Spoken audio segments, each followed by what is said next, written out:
안녕하세요. 오늘 저희가 함께 살펴볼 자료는요. 노트북 LM이라는 도구를 활용한 새로운 학업 운영체제, 바로 애커데믹 OS에 대한 프레젠테이션입니다. 교육의 미래를 완전히 바꿀 수 있다는 아주 대담한 주장을 담고 있어요. 네, 이게 시작부터 아주 흥미로운 지점을 파고들죠. 많은 교육 현장에서 시도되고 있는 플립 러닝, 그러니까 거꾸로 학습이 왜 기대만큼 잘 안 될까? 그 이상과 현실의 간극에서부터 이야기를 풀어가거든요. 단순히 그냥 새로운 앱을 소개하는 게 아니군요. 네, 맞습니다. 강의실이라는 그 귀한 시간을 어떻게 하면 진짜 역동적인 탐구의 장으로 만들 수 있을지 그 근본적인 고민이 담겨 있습니다. 맞습니다. 그래서 저희의 오늘 임무는 이 프레젠테이션을 아주 면밀하게 뜯어보면서 이 학업 운영체제라는 게 정말 교육의 판도를 바꿀 게임 체인저가 될 수 있을지, 아니면 그냥 또 하나의 기술 유행으로 끝날지, 그 가능성을 함께 탐색해보는 겁니다. 좋습니다. 자, 그럼 그들이 지적하는 문제점부터 한번 깊게 들여다볼까요? 네. 첫 번째 슬라이드를 보니까 플립 러닝의 약속과 현실이라는 제목으로 이상과 현실을 아주 극명하게 대비시키고 있네요. 네, 그렇죠. 이상적인 모습은 학생들이 막 소그룹으로 모여서 활발하게 토론하는 장면인데, 현실은 여전히 교수님이 앞에서 일방적으로 설명하는 모습이에요. 이게 왜 그런 걸까요? 학생들이 그냥 집에서 공부를 잘 안 해오는 걸까요? 바로 그 지점이 핵심입니다. 이 자료에서는 그걸 학생들의 성실성 문제라기보다는 약간 구조적인 문제라고 지적을 해요. 구조적인 문제요? 네, 학생들이 예습을 해오더라도 그 이해도가 사실 다 제각각이잖아요. 그렇죠. 다 다르죠. 그렇다 보니까 결국 강의실 시간의 상당 부분을 기본적인 개념을 다시 확인하고 또 기본적인 질문에 답하는 데 쓸 수밖에 없다는 거죠. 결국 토론이나 심화 학습으로 나아가기 전에 시간이 다 끝나버리는 거네요. 맞습니다. 이 소중한 대면 시간을 그런 정보 확인이 아니라 지식 구성의 시간으로 바꾸는 것. 이게 핵심 과제라고 이 자료는 딱 못을 받고 시작합니다. 그렇군요. 결국 문제는 시간 부족, 그리고 학생들 간의 이해도 격차, 이걸로 요약이 되네요. 네. 그럼 이 고질적인 문제에 대해서 프레젠테이션이 내놓는 해법이 바로 그 노트북 LM이라는 거군요. 맞습니다.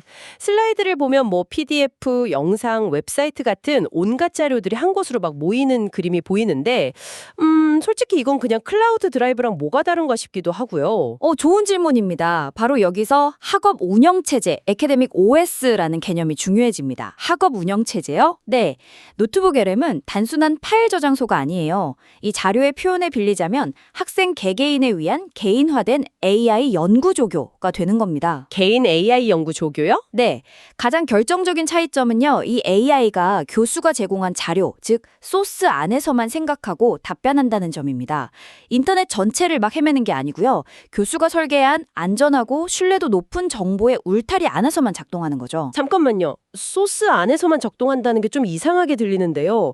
요즘 AI들은 더 많은 정보를 학습할수록 똑똑해진다고 하잖아요. 네, 그렇죠. 오히려 정보량을 제한하는 게 학습에 방해가 되진 않을까요? 그냥 챗GPT 같은 범용 AI를 쓰는 게 더 효율적이지 않나요? 바로 그 지점을 다음 슬라이드에서 정면으로 다루고 있습니다. 왜 수많은 AI 중에 소스 기반 AI인 노트북 LM이 학술 환경에 더 적합하다고 주장하는지 말이죠.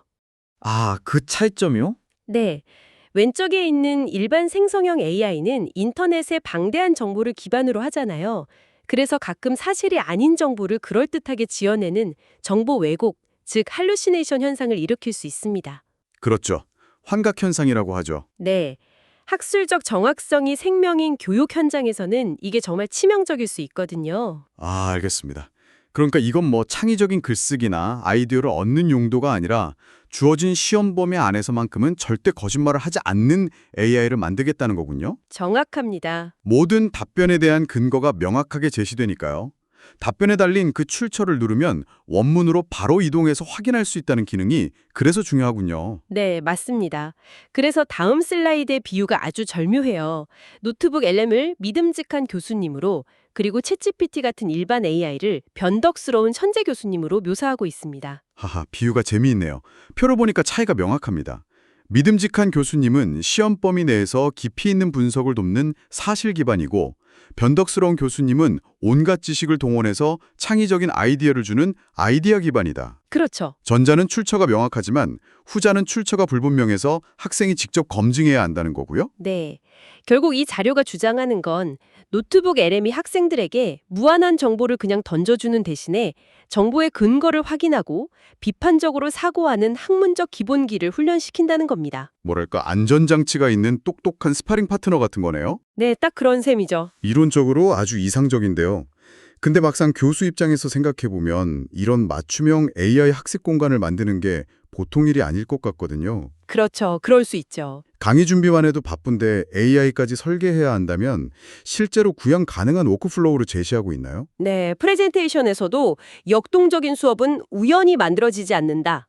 이렇게 강조하면서 그 부분에 대한 구체적인 4단계 워크플로우를 제시합니다. 오, 다행이네요. 네, 생각보다 복잡하지 않아요.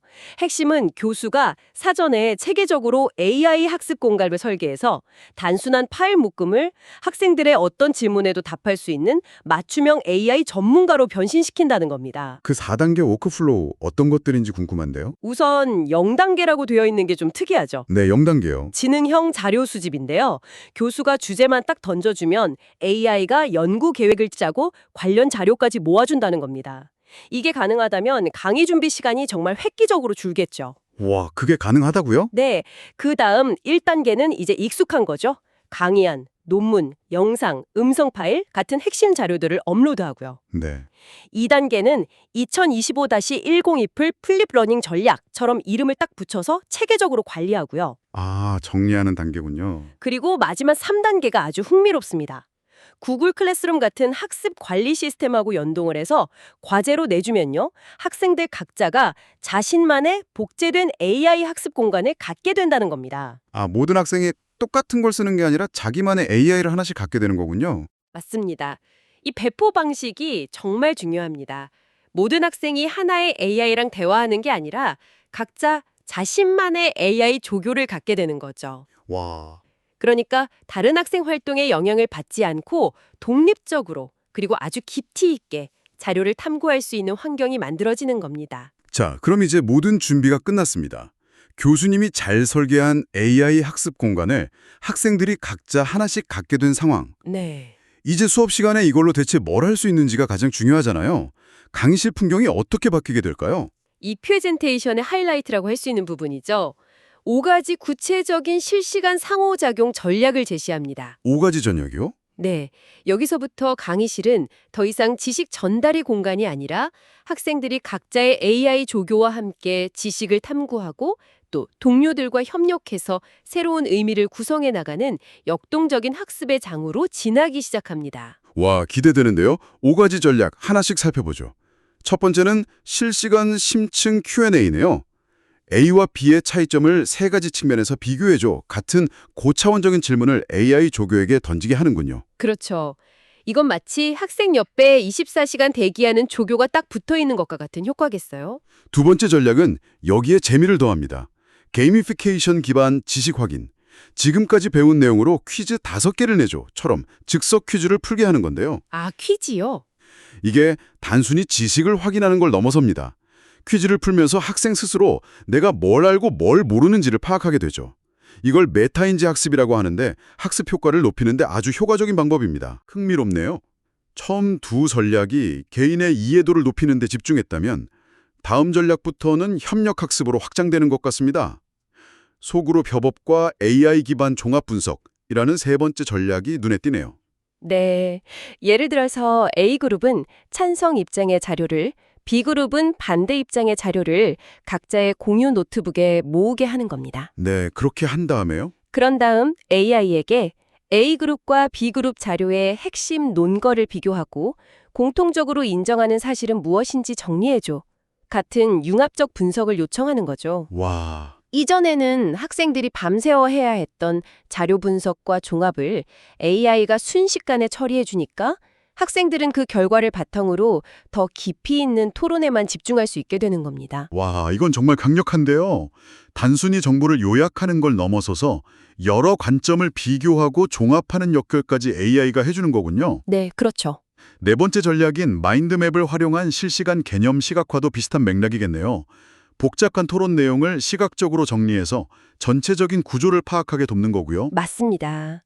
추상적인 논의를 시각적인 구조로 전환하면 개념 간의 관계를 명확히 이해하고 장기 기억에도 도움이 되죠.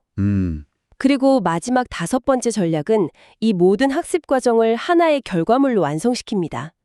AI 기반 발표 자료 자동 생성 및 공유 기능입니다. 이건 정말 솔깃한데요. 소그룹 활동이 끝나고 지금까지 논의한 내용을 바탕으로 발표용 슬라이드 5장을 만들어줘 라고 하면 디자인하고 인포그래픽까지 포함된 PPT랑 발표 대본까지 만들어준다고요? 네, 그렇습니다. 와, 그럼 학생들이 파워포인트 꾸미는 데 쏘는 시간을 줄이고 내용 탐구 그 자체에 더 집중하게 만들 수 있겠네요. 바로 그거죠. 조사, 학습, 발표가 하나의 운영체제 안에서 완결되는 경험을 하게 되는 겁니다. 정말 완벽한데요? 그리고 이 경험은 텍스트에만 머무르지 않습니다. 예를 들어 AI 오디오 오버뷰라는 기능은요. 마치 저희가 지금 대화하는 것처럼 2명의 AI 호스트가 팟캐스트 형식으로 핵심 내용을 설명해 줍니다. 와, 팟캐스트 형식으로요? 네, 통학 시간 같은 자투리 시간을 활용해서 복습하기 아주 좋겠죠. 또 동영상 개우 기능은 텍스트 자료를 기반으로 핵심 이미지와 다이어그램을 담은 짧은 요약 영상을 자동으로 만들어주고요. 이건 단순히 효율성을 높이는 걸 넘어서서 다양한 학습 스타일을 가진 학생들을 모두 만족시키려는 시도처럼 보이네요. 맞습니다. 듣는 게 편한 학생, 보는 게 편한 학생 모두를 위한 맞춤형 콘텐츠를 즉석에서 생성해 주는 거니까요. 이 모든 변화가 결국 교육의 패러다임 자체를 바꿀 거라는 주장으로 이어지겠군요. 정확합니다. 다음 슬라이드는 이 기술이 가져올 근본적인 역할의 변화를 보여줍니다. 역할의 변화요? 네. 교수는 더 이상 지식을 전달하는 무대 위의 현자가 아니라 학생들의 토론을 설계하고 탐구를 촉진하는 토론 설계자가 되는 겁니다. 학생 역시 수동적으로 지식을 받아 적는 수동적 학습자에서 AI 조교와 함께 스스로 질문을 던지는 능동적 탐구자로 변화하고요. 역할이 바뀐다는 건 결국 평가의 기준도 바뀌어야 한다는 의미겠죠? 네, 그렇죠. 마지막 슬라이드의 이미지가 아주 상징적입니다. 저울의 한쪽에는 학습 시간이 있고 다른 한쪽에는 탐구의 질이 놓여 있네요. 네. 미래 교육의 평가는 얼마나 오래 공부했는가가 아니라 얼마나 깊이 있는 질문을 던졌는가를 기준으로 삼아야 한다는 겁니다. AI를 활용해서 얼마나 의미 있는 통찰을 얻어냈는지가 학생의 능력을 평가하는 핵심 지표가 될 거라는 예측이죠. 단순히 지식의 양을 측정하는 시험에서 학생의 탐구 과정과 질문의 수준을 평가하는 방식으로 바뀐다. AI라는 도구가 결국 우리가 교육에서 무엇을 중요하게 여겨야 하는지에 대한 근본적인 질문을 던지게 만드는군요. 맞습니다. 오늘 살펴본 자료는 노트북 LM이라는 구체적인 도구를 통해서 AI가 교육을 어떻게 바꿀 수 있는지에 대한 매우 설득력 있는 청사진을 제시했습니다. 핵심은 단순히 편리한 기술을 도입하는 차원을 넘어서는 거죠. 네. 교수와 학생의 역할을 근본적으로 재정의하고 나아가 학습과 평가의 패러다임 자체를 전환하려는 시도의 그 본질이 있습니다. 네, 교수 혼자 이끌어가던 강의실이 이제는 학생 모두가 각자의 손에 AI 연구 조교를 들고 함께 지식을 탐구하고 만들어가는 그런 협력의 공간으로 변모하는 모습. 정말 흥미로운 미래 교육의 풍경입니다. 그렇죠. 이건 단순히 공부를 더 잘하게 만드는 기술이 아니라 미래 사회가 요구하는 비판적이고 창의적인 문제 해결 능력을 기르는 방식, 그 자체를 바꾸는 시도라는 생각이 드네요. 이 모든 논의를 끝내고 나니까 한 가지 근본적인 질문이 머릿속에 떠오르네요. 어떤 질문이죠? 만약 모든 학생이 이렇게 강력하고 실매할 수 있는 개인 AI 조교를 갖게 된다면 미래 사회에서 안다는 것의 의미는 과연 무엇이 될까요? 안다는 것의 의미요? 네, 정보를 머릿속에 저장하는 능력보다 주어진 정보의 울타리 안에서 가장 날카로운 질문을 던지는 능력, 그리고 AI가 제시한 근거를 비판적으로 검토하고 여러 관점을 융합해서 새로운 가치를 만들어내는 능력이 훨씬 더 중요해지지 않을까요? 여러분의 생각은 어떠신가요?